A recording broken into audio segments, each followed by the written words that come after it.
ready? It's the Roundtable with me, Robert Bannon.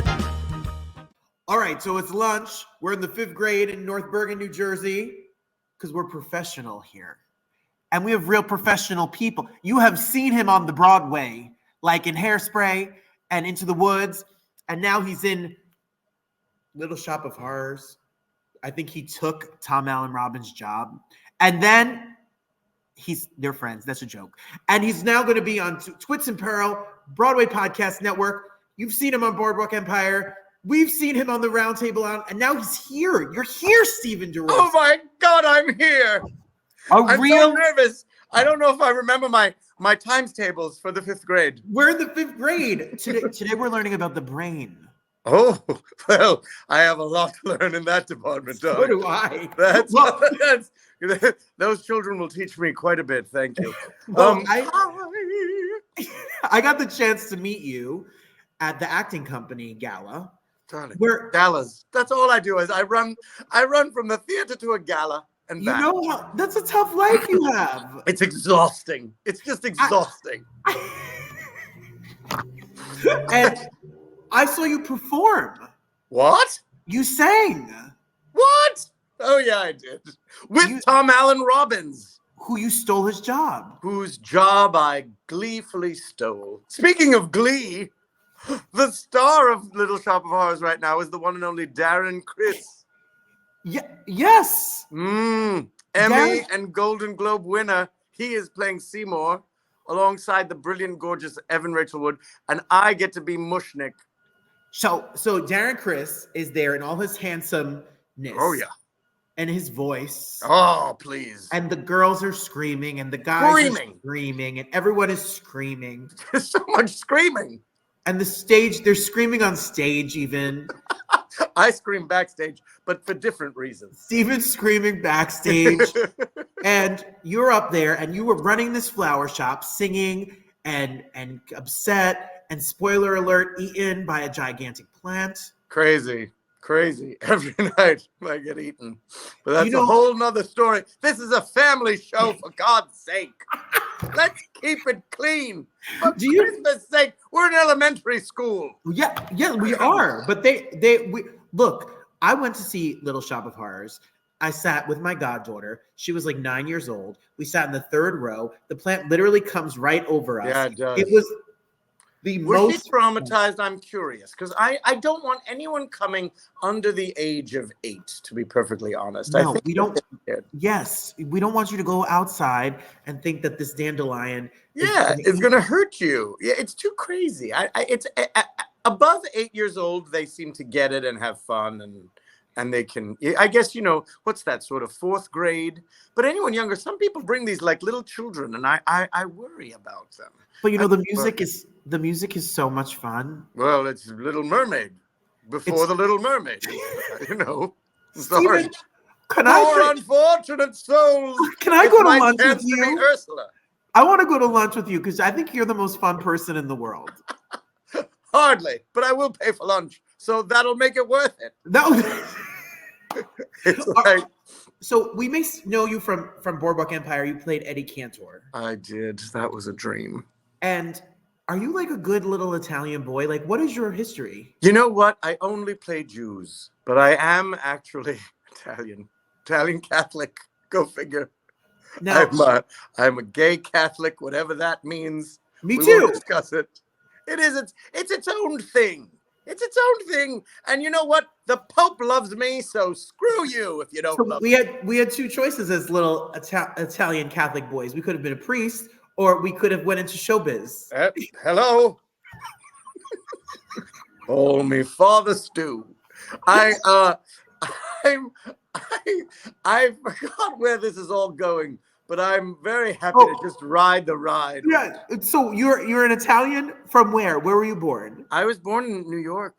Here, I was born at what is no longer St. Vincent's Hospital, which was a sacred space back in the day, and then it was, of course, Vital in the 80s, and then now it's a bunch of condos. But I lived in Queens.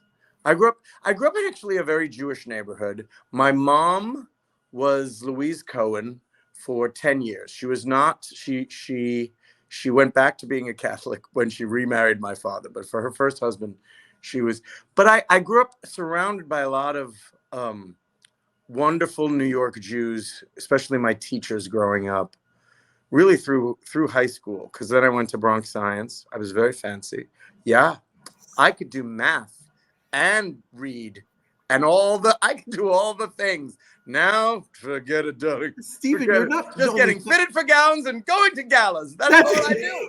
That's all I do. You're not only just fancy. I mean, you went to Yale. Yes, I did. Yeah, I did. I'm not gonna lie. Do you know who was a year above me? Oscar nominee, hopefully winner Paul Giamatti was a year ahead of me. See, so I just took whatever talents I could find around me and I stuffed it in. And then I pushed Tom Robbins into Neil Diamond's, and here I am. Tom better watch out. Neil Diamond, that show better keep running. That's the next job, I guess. We just jump in. No, I have to promote something. Booth the musical. I did it in Chicago, and I think it's sensational.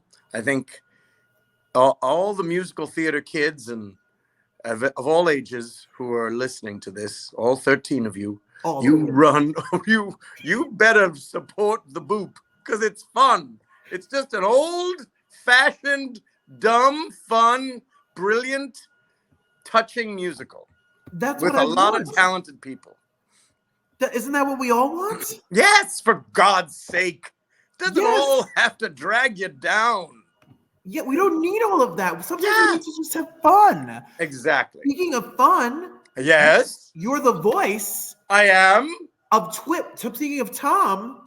Speaking of the genius that is Tom Allen Robbins, who gave me a job during the pandemic in this brilliant, brilliant podcast of the Twits. It's a series. Yes. Twits.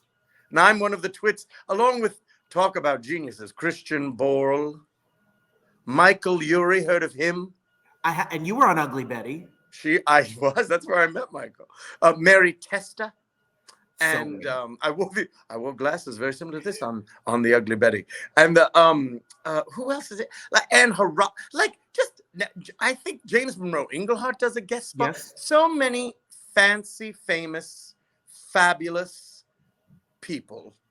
I'm so honored, and I get to be very, my Yale chops, which means I get to do a voice and make the faces at the same time. So that's what I'm doing. Now, I heard a rumor, because I spoke to some other people, but not that they were more important than you and they were first, because that Darling, was... I defer. No, I defer. You guys did like a Zoom call where you got to sometimes like play off of each other, or did you just do it in a closet somewhere? No. We were Zooming, and it was so joyful and so much fun. But I will be honest, when we actually had to record the thing, I was technically challenged because my computer, I've upgraded since, but then it's 10 years old, which is in the computer world a dinosaur. So really, I'm prehistoric. I'm just like, dust, like stardust matter compared to like what's hip and happening. For God's sake, I'm like, have you seen Instagram? And they're like, oh, but I'm on TikTok. And I'm like, for crying out loud, I'm ruined. And so in any case, I was behind on the technology, and so I had to re-record after they had all recorded, but with the generous souls that are Michael Urie and Christian Borle, who took extra time out, and they're the ones that are busy. So this is the thing. So I don't want to hear about, oh, I'm such a big star and yada, yada, yada. When you're a good person, you can be as busy and you'll find the time for the little people. And I mean, obviously, I'm not so little, but I'm working on it. Someone knows about Ozempic, write it in the comments and send it to me. I just don't know how. I'm afraid of needles, but I want to slim down. It's supposedly a little needle, but that's what they all say. But that's so. When I'm not interested. I understand. So your story is fascinating to me because you are this Italian guy. You go to Yale. You end up on Broadway. I do. Very, very lucky. Just, I guess, I don't know. Someone else must have been busy. I lucked out. No, Jerry Zaks cast me in The Man Who Came to Dinner. That was my first with the glorious Nathan Lane starring, and Gene Smart and Harriet Harris, and I understudied Louis Stadlin, who's one of the and that performance is on PBS. It was filmed, so it was like it was incredible, a dream come true, and I was like, and it is kind of amazing when you're doing this business and suddenly you get a break and you get a chance to I'm doing it. Because I mean, I'll be honest, I went to one of the fanciest schools right in the country, and some people, they 5 or 10 years into showbiz, they're like, I'm done. I want to be happy doing something else, because it's a rough business, and it's even rough when you're a working whore. I mean, actress like me, but it's like, and you take what you get, and you make sacrifices like crazy, and you have to decide your priorities and everything. And I know I'm getting very deep for something called Twits, but it's important that people remember that it's And I'm trying to always remember to count my blessings on and remember that I am lucky just to be employed and to stay in the game, and how many crazy talented people and beautiful people just the business for whatever reason shuffled them into a different path in their life, and it didn't work out the way it never works out the way you plan it, right? And so but yeah, I have been just a lucky guy, and I'm happy to do this. And then when Tom Allen Robbins, I didn't even know he was a writer, and his writing is freaking hilarious. I will say if you like Monty Python, if you like a Spamalot kind of vibe, you will love this podcast. If you like who doesn't like Michael Urie and Christian Borle? I mean, come on, We got them here. We love them. I could not say better, more wonderful things about those two twits. Yes. Than that I adore them. I was still sitting here trying to figure out whatever happened to Nathan Lane and Gene Smart ever since that show disappeared. They never worked again. Yeah. He runs a flower shop somewhere in Key West, and they never worked again. And she, who knows? Who knows? No, I actually got she won her. I don't know. She was on such a roll for so many years, and I hadn't spoken to her in so long. Jean, who's she's a box of diamonds. She's a whole jewelry store of goodness. I love her, but I hadn't spoken to her in years, and she was at the height of her fame. She just kept winning award after award after award, and so finally I was just like, screw it. I have her number. I'm going to give her a text. Maybe if she doesn't respond, she doesn't respond. But I texted her, and she immediately texts me back, as if she hasn't not spoken to me for 20 years, and we had a little beautiful exchange, and I just, like I said, sometimes you meet really good people, and you're very, very lucky to be part of this world of people. So here I am, going to the Stop and Shop in Yonkers, trying to see if the yogurt is on sale. Because when the Chobani's on sale, that's when you got to get it. And then that's my life, and then I'm texting with this multi-Emmy, Golden Globe superstar in Hollywood, and so that's part of the adventure of life. It's we're all twits on some level. Yes, but I kind of love it. That sounds perfect. We are. Even if I were to go to Bergen, New Jersey right now and give you a big hug. I want to give Stephen. I'm going to see you somewhere and give you a big hug. Look, I would love that. Come to see Little Shop. My fiance. Oh. He is from Detroit. He has never seen the Little Shop. He kind of has a little crush on Darren Criss, though. Who doesn't? I didn't, and now I do. I don't know if it's in that way. I think it's just in, he's so handsome and his hair swoops right and he plays. But he's also a divine human being. Yes, and I want to see Evan Rachel Wood sing somewhere that's green. Stephen, that song makes me cry. Prepare yourself. I'm gonna cry. The only thing I think about Evan's performance is flawless. The only thing I think about is that she's so gorgeous. Sometimes I look at her and I was just like, what the hell is she doing on Skid Row?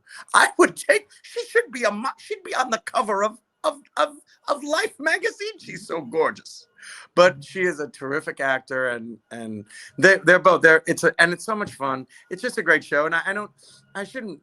It's not that they don't need to sell tickets. You need to listen to Twits. All 72 of you who are listening to this podcast, you go and listen to Twits. You will laugh.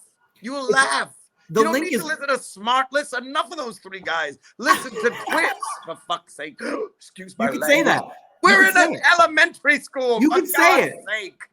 You look right below us is the link to listen to Twits. We're here on the Broadway Podcast Network as well. So all you got to do is go over, listen to our friends on the Broadway Podcast Network. Please. And you can be on the elliptical machine or in your car or at the laundromat listening to Stephen and all of the amazing all-star cast. If you want to get your tickets to shuffle off to go see him in Little Shop, go to his website, StephenDeRosa.com. You can see all the credits, all the information, his resume, his contact information. You can send him money. You could book him for jobs. He'll do bar mitzvahs. I don't think any of that is true, but you could try.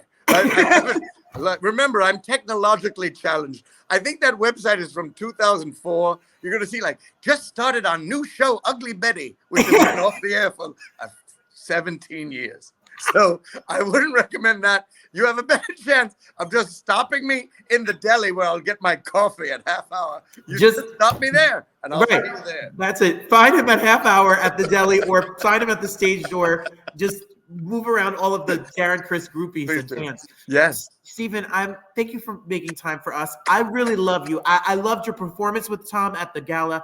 I love your energy. I love your comedy. I love your presence. And you are my Italian paisan now. Versi Vicey. We'll go. We'll get some delicious Italian in New York. Come visit me. I'm going to email you. Seriously, bring your fiance. We're going to go out to dinner after. All right, deal. All right. I appreciate and love you pizza pieces. Thank you.